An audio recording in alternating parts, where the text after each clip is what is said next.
Okay, let's unpack closing costs in Florida.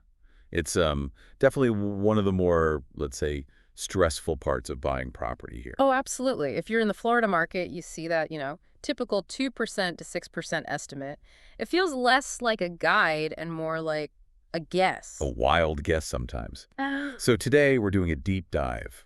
What does that massive range actually cover? Right.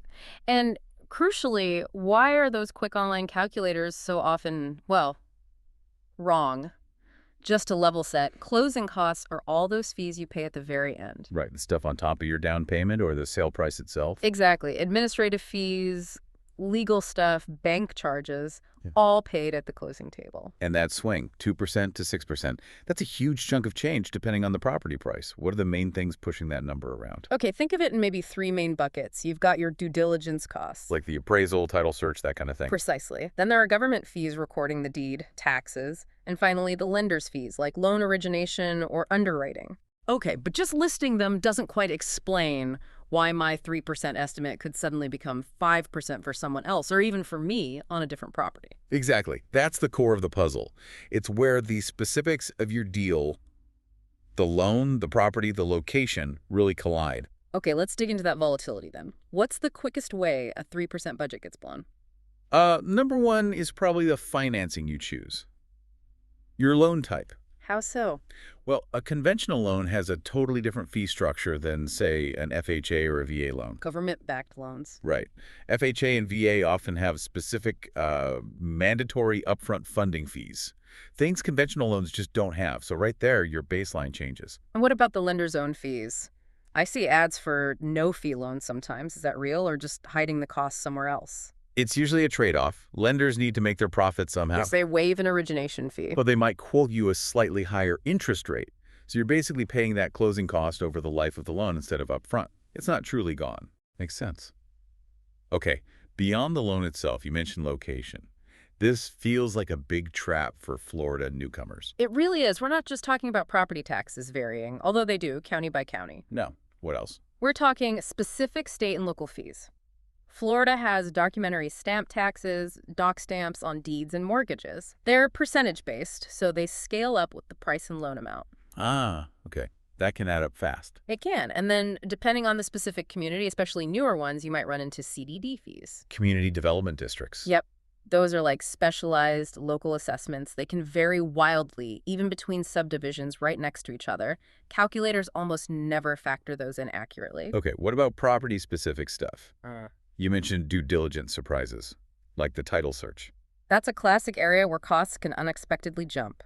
If the title search finds something messy old liens, maybe a judgment against a prior owner, boundary issues needing a new survey. The title work gets more complicated. And more expensive. Or maybe the property needs a flood certification, or has really complex HOA documents to review.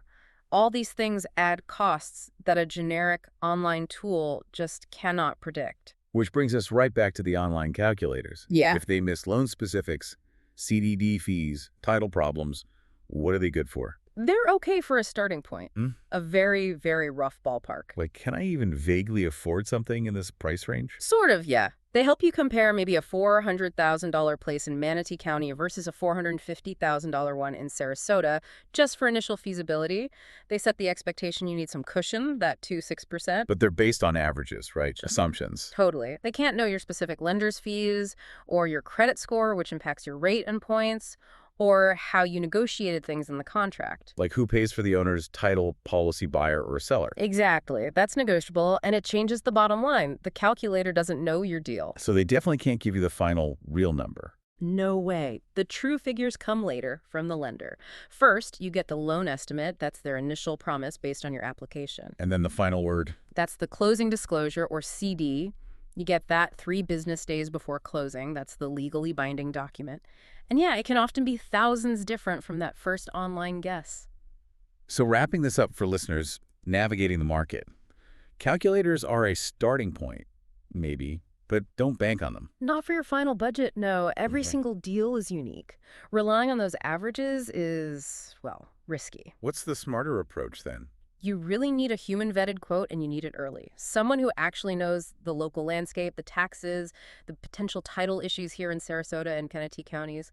Someone who's seen it all. Okay, so for the realtors listening, if you're looking for that kind of dependable title service, you want accuracy. You want a quote that gets your clients as close as humanly possible to their actual final closing costs. That's the goal. Precision matters. Then consider contacting Barnes Walker. With over 30 years navigating Florida real estate complexities, our team is built to ensure smooth title transactions and deliver that accuracy your clients need.